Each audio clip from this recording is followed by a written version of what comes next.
We are officially in a new month and a new book, Romans. We've made it through the Gospels. We had a good bit of Acts, or at least a very little bit of Acts, and now we're in the epistles. Romans chapter 1, verses 1 through 17 is on deck for the narrative lectionary this Sunday. Reverend Thorne, I'd ask you what you're preaching, but you're not preaching this Sunday. Not, and we're not even doing Romans. We are doing something really special and important, though, to our community, which is celebrating older adults. May is Older Adults Month, and we have Reverend Lynn Castile Harper in the pulpit, who's the author of a really amazing book. If you've not read On Vanishing, I highly recommend it. So it's going to be a wonderful day at Riverside, but it will not be a day that we spend in the book of Romans. But we're going to talk about Romans. Yeah. So come to Riverside. That's going to be great. Keep watching this video for a little bit of Romans. So Romans, there's a whole lot we could say about the book. We could dig back into our seminary notes. Paul, wrote or has a lot of books attributed to his name. What are your thoughts on Romans in general, Paul in particular? Give us the Adriene Thorne hot take. I love the book of Romans. There's such great poetry here. I mean, we've talked before about Reverend Dr. Tim Brown and his ability to quote Romans. I think it was probably Romans 8 is the one that he quoted. There's so many memorable passages, and these are the passages that I think people hide in their hearts and pull out in moments of challenge when they need some encouragement. So this is the opening chapter, and we were saying before the camera started rolling, Paul is always a little bit extra. So this salutation and the start of this letter, he's just laying it on so thick, and he's got great desire, deep desire to come and see the people in the church at Rome, and is really talking about the power of the gospel and his lack of shame in the gospel. I am not ashamed of the gospel. I mean, these are the kinds of salutations and protestations and professions that you imagine someone would be standing on a street corner with a sign. I am not ashamed of the gospel, right? Can't you just see it? This is Paul. This is Paul. I mean, I'm just looking at the text in front of me. In the English translation, the first 7 verses are one sentence. So he's just I mean, obviously the Greek translation, it changes things, but there's still the ideas there. And the NRSV does a pretty good, literal translation. That's a lot of preamble to just get yourself started here. But it's good. Yeah. It is good. Paul is the king of preamble. And I love, I'm just going to read that little bit. A servant of Jesus Christ, called to be an apostle, set apart for the gospel of God. I mean, just that right there. It's like, that's kind of the job description, right? For us all. For all of us. Yeah. And you got to love Paul for just laying it out. He, his openings and his salutations, I mean, you could just preach on the way he greets people. They're so, they're often lovely. They're poetic. They kind of remind you who you are. Like this one is. It's like, yeah, that's me. That's me too, or that's the aspirational me at the very least. Oh, I mean, verse 5, through whom we have received grace and apostleship to bring about the obedience of faith among all the Gentiles for the sake of his name, including you who are called to belong to Jesus Christ. Oh, yeah. This is a letter to a group he's never met yet, which is one of the anomalies of Romans, where typically the Pauline epistles, that's the epistles attributed to Paul, which aren't all of them, even if they have his name on it. That's a whole other thing. This is, I think, the only one where he didn't start the church. He wasn't there in person and then wrote them letters like, hey, good to see you again. This is more, I'm coming your way, thus the lengthy everything in Romans. But I just love that, including you who are called to belong to Jesus Christ. Yeah. Oh. He's so excited to be there, and it is really beautiful the way that he gets into their imagination and starts saying, this is who you are. This is what I see in you. This is what God has called you to be. It is a pep talk almost. It is it's an encouragement and a dreaming forward, I think, for what this church can be. And I think at this time, if I'm not incorrect, this was really the center, one of the major centers of Christianity, burgeoning Christianity at this time.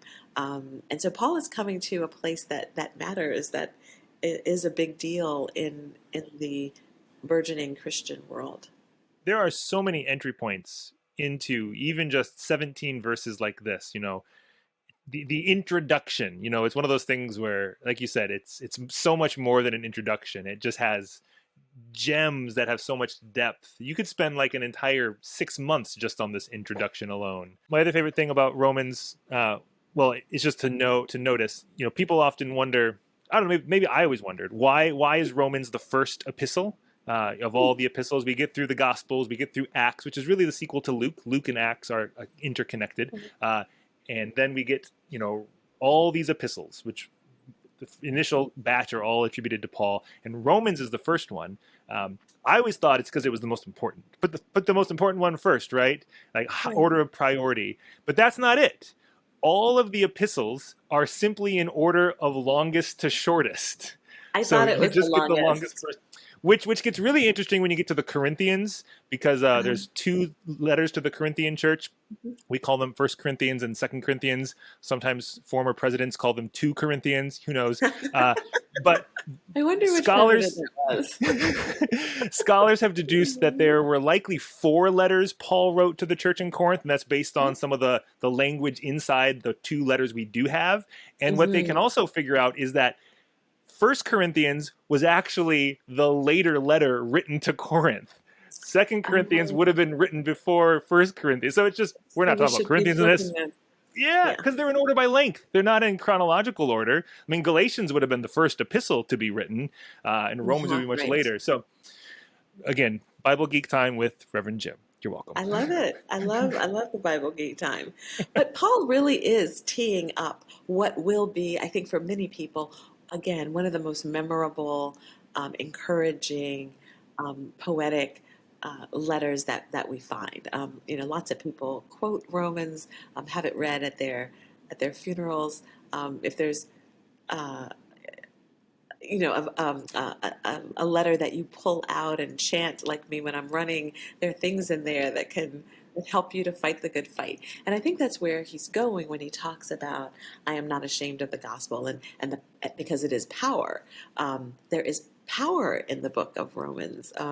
There is an invitation and a promise that if we take this in, if we ingest the gospel, we can do some things beyond what we can think or imagine, that there's might in there. And Paul's kind of coming with all of that in a way that almost like a superstar coming to do a concert, right? He's really getting the crowd ready. I can imagine people saying, "Oh, this guy Paul is going to be here in a few weeks or a few months." I saw the advertisement, Mom. I heard the letter read. We got to make sure we get. Did you read the letter? Did you get to that part? Exactly. He's really whipping them up and getting them excited. I mean, I feel excited reading that opening myself. He's really helping them to imagine a new truth about themselves. Yeah. I wonder, I mean, okay, Paul, there's obviously a lot of intention behind writing a lengthy tome like Romans. It's got a number of chapters to it, but this is me just thinking out loud, which is how I typically think. If a lot of the other epistles were birthed after some sort of a meeting and conversation and connection in person, like this one, does this letter, I'm wondering back, if I could go back in time 2,000 years, did this letter open up a generative conversation, or did it close down? No, these are the rules. This is what this thing called Christianity is. Believe it my way, or you're out of bounds according to Paul. Like, just the fact that it starts with a lengthy letter of Paul's theology versus an organic conversation out of which messy theology can grow. I don't know. Well, I think he is speaking something into the people. It's a little like he has not, like, as you said, not met them. So he says, your faith is known all over the world. Really? Often in his letters, he's mitigating conflict. He's encouraging people to forgive one another. I think it's interesting with this one that he hasn't met them, because it's almost like he's speaking an ideal out there. And we don't get that sort of thing in many of the subsequent epistles.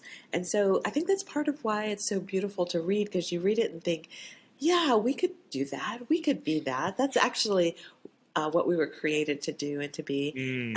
And then we have to imagine, he gets there and he's like, oh, it's church just like the one at Philistia or the one at Corinth or, oh well, So maybe what I really want is second Romans. I want the letter he would have written to Oh, them after meeting yes. them. Yes. Yeah.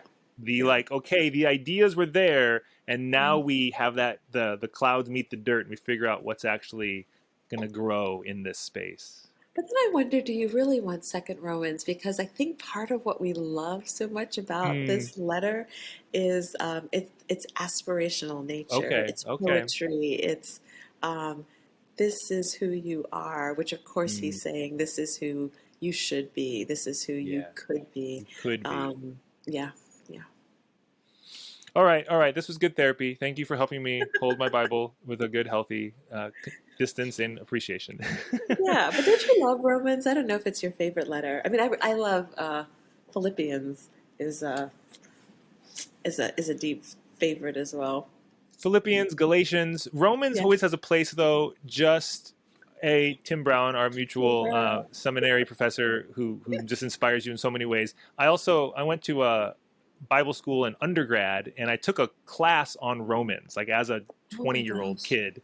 And part of it was we would memorize the outline of the entire book, chapter by chapter. So at one point in my life, I Mm, could walk through the entire letter and tell you what each chapter was about and how it all connected. So it's just in me because of yes, the experiences I've had, and that's a good thing, I think. that is a I'm good thing. It's a good one to have in you. If there is if there is a letter that you're going to have in you, this is a good one. I mean, we do need to deconstruct a bit of the Romans road, beat people at the head of the Bible evangelism tactics of like, okay, if I just get you to believe the right things, let's walk down the Romans road, and now you're converted to my way of seeing. It's like Right, right. there's that, but that's not so much what Paul was doing. That's what the church Mhm. has done with what Paul was doing, which is always Right.